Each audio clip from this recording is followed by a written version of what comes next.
এখন আমি যে ম্যাথটি সমাধান করব, এই ম্যাথটি তোমাদের পরীক্ষার জন্য খুবই গুরুত্বপূর্ণ। তুমি যদি এই ম্যাথটি মিস করো তাহলে নিঃসন্দেহে পরীক্ষার হলে একটা গুরুত্বপূর্ণ ম্যাথ তুমি মিস করে ফেলবা।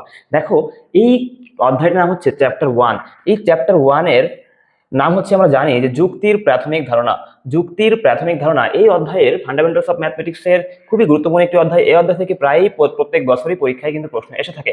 দেখো, আমি বোর্ডে একটা প্রশ্ন লিখে রেখেছি, এই প্রশ্নটা খুবই খুবই গুরুত্বপূর্ণ। দেখো, যদি বলছে যদি পি কিউ আর এরূপ তিনটি উক্তি হয়, যেখানে বলছে পি পি একমুখী শর্তায়ন কিউ এবং কিউ একমুখী শর্তায়ন আর হইলে কি হবে? যদি আর হয় তাহলে আমাদের এখানে হবে হচ্ছে, দেখাও যে পি একমুখী শর্তায়ন আর হবে। তাহলে দেখো, আমাদের বলছে কি, যে যদি পি কিউ আর এরূপ তিনটি উক্তি হয় যে পি একমুখী শর্তায়ন কিউ এবং কিউ একমুখী শর্তায়ন আর, তাহলে দেখাও যে পি একমুখী শর্তায়ন আর। এখন দেখো, এইটা দেখাতে হলে আমরা ইতিমধ্যে যারা এই অধ্যায়গুলো আগে করেছো তারা কিন্তু ইতিমধ্যে জানো যে এই বেসিক তথ্যগুলো কি কি। তারপরও আমি তোমাদের সুবিধার্থে অল্প করে একটু আলোচনা করে দিচ্ছি। দেখো, আমি যদি এখানে একটু আলোচনা করেন চিহ্নগুলো, দেখো এই যে এই চিহ্ন, এটাকে এরকম একটা চিহ্ন আছে, আমরা জানি এটাকে আমরা বলি কি বলতো, এটাকে বলি হচ্ছে আমরা সংযোজন চিহ্ন। কি চিহ্ন? সংযোজন চিহ্ন। দেখো, আবার এই চিহ্নকে আমরা বলি হচ্ছে বিয়োজন চিহ্ন। কি চিহ্ন? বিয়োজন চিহ্ন।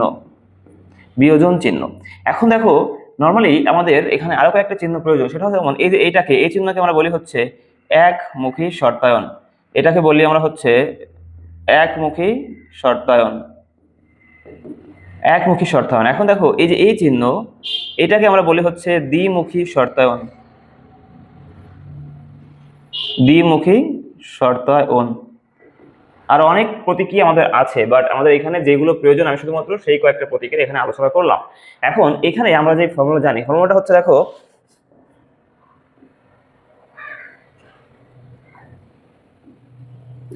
আমরা জানি হচ্ছে সংযোজনের ক্ষেত্রে, দেখো এই যে সংযোজন, এই সংযোজনের ক্ষেত্রে আমরা জানি হচ্ছে যে টি প্লাস টি এটা ইকুয়াল কত হয়? টি হয়। আর বাকি সব কি হবে? বাকি সব এফ। এটুকু মনে রাখলেই হবে। এই বিয়োজনের ক্ষেত্রে কি হয়? দেখো, বিয়োজনের ক্ষেত্রে হবে হচ্ছে যে এফ প্লাস এফ ইকুয়াল হচ্ছে এফ, আর বাকি সব কি হবে? বাকি সব টি। এটা হচ্ছে গেল সংযোজন এবং কি বিয়োজন। এরপর দেখো একমুখী শর্তায়ন। এই একমুখী শর্তায়নে আসলে কি হবে? এই একমুখী শর্তায়ন হবে হচ্ছে টি প্লাস এফ ইকুয়াল হচ্ছে এফ, আর বাকি সব কত হবে? বাকি সব টি হবে। বাকি সব কত হবে? টি। দেখো, লাস্ট লাইন হচ্ছে দ্বিমুখী শর্তায়ন। দেখো, যদিও দ্বিমুখী শর্তায়ন আমাদের এখানে ইউজ নাই, তারপর আমি একটু বলে দিচ্ছি। দ্বিমুখী শর্তায়ন দেখো কত হবে? দ্বিমুখী শর্তায়ন হবে হচ্ছে টি প্লাস টি এটা ইকুয়াল কত? টি। আবার এই এফ প্লাস এফ এটা ইকুয়াল কত? টি। আর বাকি সব কত হবে? এফ। বাকি সব এফ হবে। তো এই কয়েকটা বেসিক কনসেপ্ট জানলে এই অধ্যায়ের ম্যাথগুলো করা অনেক ইজি হয়ে যাবে। এখন দেখো, আমাদের এখানে বলছে এই দুইটা, অর্থাৎ এখানে বলছে পি সংযোজন কিউ। এখন আমরা কিন্তু জানি যে এবং থাকলে, দেখো এবং থাকলে কি হয় বলতো? সংযোজন হয়। এবং থাকলে কি হয়? সংযোজন হয়। তাহলে দেখো, আমাদের বলছে পি একমুখী শর্তায়ন কিউ এবং কিউ একমুখী শর্তায়ন আর, তাহা হইলে দেখাও যে পি শর্তায়ন আর। তাহলে দেখো, যেহেতু এদের মধ্যে কি এবং, তাই এদেরকে আমরা কি করবো বলো? সংযোজন করবো। আলটিমেটলি আমাদের যে উক্তিটি আসলে কেমন হবে, দেখো এখানে এরকম হবে যে পি একমুখী শর্তায়ন কিউ, তার হচ্ছে সংযোজন কিউ একমুখী শর্তায়ন হচ্ছে আর, এর সাথে বলতে দেখো তাহা হইলে, এখানে শর্ত দিচ্ছে। কি দিচ্ছে? তাহা হইলে। তার মানে কি, এখানে একটা শর্তায়ন রয়েছে। শর্তায়নের চিহ্ন আমরা কি জানি? এটাকে বলা হচ্ছে একমুখী শর্তায়ন। তাহা হইলে পি শর্তায়ন আর কি হবে? পি শর্তায়ন আর। আমাদের কিন্তু এই যুক্তিটির জন্য কি সত্যতার ছক গঠন করতে হবে। এখন দেখো, আমি এখানে লিখলাম হচ্ছে সত্যতার ছক গঠন করি। তাহলে দেখো, এই যে সত্যতার ছক গঠন করলাম, এই জায়গাটাতে আমরা এখানে কি করতে পারি? দেখো, আমরা লিখে নিলাম যে সত্যতার ছক গঠন করি।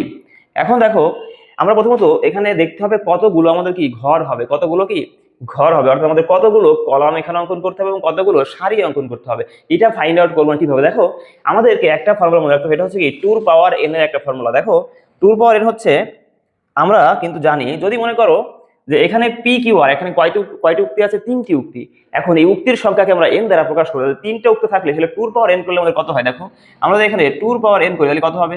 2 পাওয়ার 3 ইকুয়াল কত 8।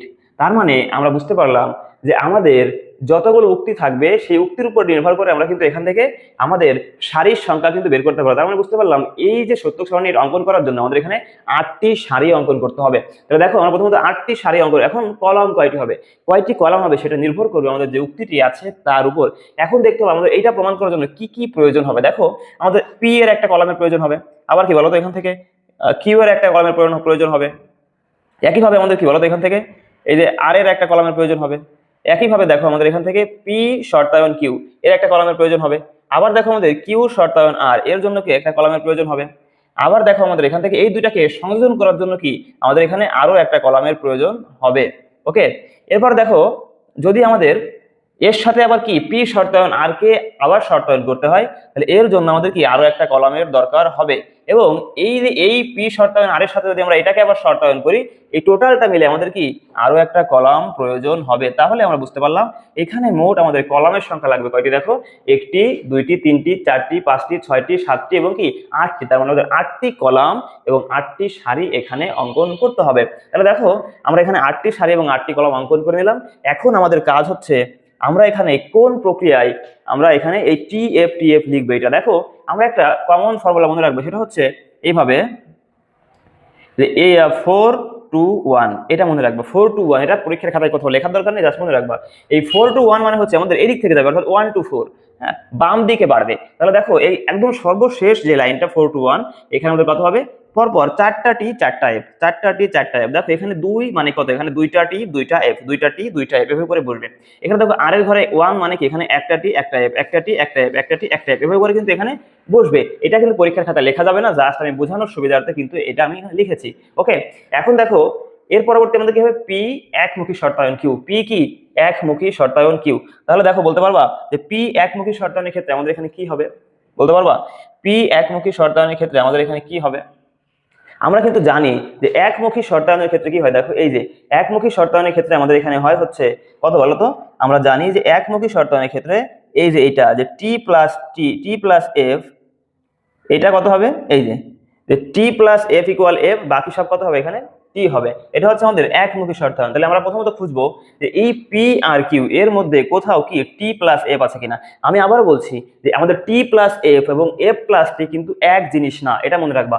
তাহলে দেখো এখানে টি আর টি, তাহলে এটা তো হচ্ছে না। আমাদের প্রথম কাজ হচ্ছে দেখবো কোথায় টি আর এফ রয়েছে। দেখো আমাদের এই জায়গায় দেখো আমাদের কি রয়েছে, আমার এখানে টি প্লাস এফ কিন্তু রয়েছে। আবার দেখো আমাদের এইখানেও কি টি প্লাস এফ রয়েছে। দেখো তো আর কোথাও আছে কিনা টি প্লাস এফ, আর কোথাও কিন্তু এখানে টি প্লাস এফ নাই। তার মানে আমাদের এই টি প্লাস এফ ইকুয়াল কথা হবে বলতো এখান থেকে এফ হবে। তাহলে এই দুইটা ঘরে আমাদের কি হবে, এখানে এ একটা এফ আবার কি এ একটা এফ, এই দুইটা এফ বাদে আর বাদ বাকি সবগুলো আমরা কি বসাই দিব, চোখ বন্ধ করে টি বসাই দিব। ওকে, এটা গেল আমাদের পি শর্তায়ন কিউ। এরপর চলে আসো আমাদের কিউ শর্তায়ন আরে। তাহলে কিউ শর্তায়ন আরে আমরা এখানে কি বসাবো, তাহলে কিউ আর আর এর মধ্যে একই শর্তায়ন মানে কি টি প্লাস এফ ইকুয়াল কত হবে এফ হবে। তাহলে এইখানে আমরা এই দুইটার মধ্যে খুঁজবো কোথাও টি প্লাস এফ আছে কিনা। দেখো আমরা এখানে একটা পাইলাম, এটা কত এখানে টি প্লাস এফ রয়েছে। তাহলে এ একটা পাওয়া গেল, আর দেখো তো কোথাও টি প্লাস এফ, এই যে আর একটা পাওয়া গেছে, এটা কত টি প্লাস এফ। দেখো আর কোথাও কিন্তু আমাদের টি প্লাস এফ নাই। তার মানে এই দুইটা ঘরে আমাদের কি হবে এফ হবে, আর বাদ বাকি সবগুলো আমরা কি পাঠিয়ে দিব বলো, এখানে চোখ বন্ধ করে কি আমরা টি বসায় দিব। আশা করি এই বিষয়গুলো তোমরা খুবই সহজ ক্লিয়ার, আমার খুব বেশি বলার প্রয়োজন নেই।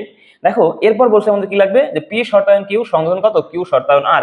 তাহলে আমরা এখানে এই দুইটাকে কি করব, শর্তায়ন করব, তাহলে সংযোজন করব। তাহলে সংযোজনের ফর্মুলা আমরা জানি এখান থেকে কি বলতো, সংযোজন থাকলে আমাদের এখানে কি হয় বলতো, আমাদের এখানে হয় হচ্ছে যে টি প্লাস টি ইকুয়াল কত টি, আর বাকি সব কত বলো এফ হবে। তাহলে আমরা এই দুইটার মধ্যে খুঁজবো কোথায় আমাদের কি আছে টি প্লাস টি আছে। শুধু এইটা আমরা দেখো আমাদের এইখানে কিন্তু এইখানে কি রয়েছে আমাদের টি প্লাস টি রয়েছে। আর কোথাও আমাদের টি প্লাস টি আছে কিনা, দেখো এই যে একটা পাওয়া গেছে, এখানে কত টি প্লাস টি রয়েছে। এরপর দেখো তো আর কোথাও টি প্লাস টি আছে কিনা, এই যে একটা আছে দেখো টি প্লাস টি। আবার এখানে দেখো কত আছে টি প্লাস কত আছে টি আছে। তার মানে আমরা এই যে কয়টা আমরা কি টি প্লাস টি পাইলাম, এইগুলো কি হবে আমাদের টি হবে, কি হবে টি হবে। আর বাদ বাকি সবগুলো আমরা কি বলতো এফ বসায় দিব, বাদ বাকি সবগুলো কি করবো আমরা এফ বসায় দিব।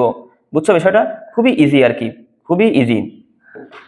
বাদ বাকি সব আমরা কি এফ বসায় দিব, কোনো দেখা দেখির দরকার নেই। এরপর আমাদের কি লাগবে দেখো এটার সাথে আবার শর্তায়ন করতে হবে কত পি শর্তায়ন আর। তাহলে এখন আমাদের এই পি শর্তায়ন আরটা ফাইন্ড আউট করতে হবে। এখন দেখতে হবে যে পি এবং আর, এই যে এই পি এবং কত এই আর, এই পি এবং আর এর মধ্যে আমাদের কি আছে কিনা এই দুইটার মধ্যে আমাদের কোথাও টি প্লাস এফ আছে কিনা, তাহলে দেখো তো আমাদের এইখানে কত টি, এখানে কত টি, তার মানে এটা কি হচ্ছে না। এইখানে দেখো এই যে এইটা আমাদের টি, আবার দেখো এখানে কত রয়েছে, এখানে আমাদের এফ রয়েছে। তাহলে দেখো এই যে টি প্লাস এফ, তাহলে এই ঘরে আমাদের এখানে কত হবে বলো তো, এফ হবে। কত হবে, এফ হবে। আবার দেখো আর কোথাও টি প্লাস আছে কিনা, এখানে কত টি, এখানে কত টি, এই যে দেখো এখানে কত রয়েছে টি, এখানে কত রয়েছে বলো, এখানে এফ রয়েছে। তার মানে আমাদের কি এই ঘরটায় এখানে কত হবে বলো, এই ঘরটায় আমাদের এখানে কত হবে, এফ হবে। কত হবে, এফ হবে। ওকে, তাহলে দেখো আমরা কি পাইলাম, দুইটা ঘর পাইলাম। আবার দেখো কোথাও তো টি প্লাস এফ আছে কিনা, এখানে নাই, এখানে নাই, এখানেও কিন্তু নাই। তার মানে আর কোথাও আমাদের টি প্লাস এফ নাই। তার মানে আর বাদ বাকি সবগুলো আমরা কি চোখ বন্ধ করে এখানে টি বসায় দিব। কথা ক্লিয়ার।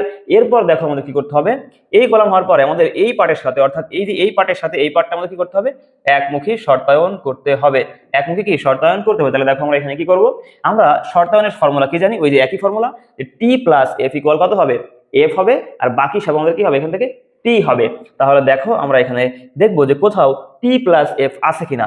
দেখো এর মধ্যে এখানেও টি প্লাস এফ নাই, এখানেও টি প্লাস এফ নাই, এখানে কি আছে এফ প্লাস টি। আমি আবার বলছি যে এফ প্লাস টি আর টি প্লাস এফ কিন্তু এক জিনিস না, এটা উল্টায় লেখা যাবে না। তাহলে দেখো এখানে এটাও টি প্লাস এফ নাই, এখানে দেখো আমরা দেখতে পাচ্ছি কোনো কোথাওই টি প্লাস এফ নাই। টি প্লাস এফ না থাকলে কি হবে, সবগুলো কি হবে বলো, এখান থেকে আমরা কি পাবো, সবগুলো টি পাবো। এখানে সবগুলো কি পাবো, টি পাবো। সব আমাদের এখান থেকে টি হবে। তাহলে দেখো আমরা বলতে পারি যদি সবগুলো টি মানে সবগুলো এখানে সত্য, তার মানে আমাদের এই উক্তিটিও কি বলতো, সত্য। তাহলে আমরা এখানে বলতে পারি যে সত্যতার ছক হইতে আমরা পাই, সত্যতার ছক হইতে আমরা কি পাচ্ছি বলতো, এখান থেকে যে সত্যতার ছক হতে পাই যে পি শর্তায়ন কিউ এবং দেখো কিউ শর্তায়ন আর হইলে আমরা কি বলতে পারি বলতো, এখান থেকে যে পি শর্তায়ন কত হবে, আর হবে। এটা কিন্তু আমাদের প্রমাণিত। খুবই সহজ একটা ম্যাথ ছিল। আমি আশা করি এই ম্যাথটি বুঝতে তোমাদের কারোরই কোনো অসুবিধা নেই।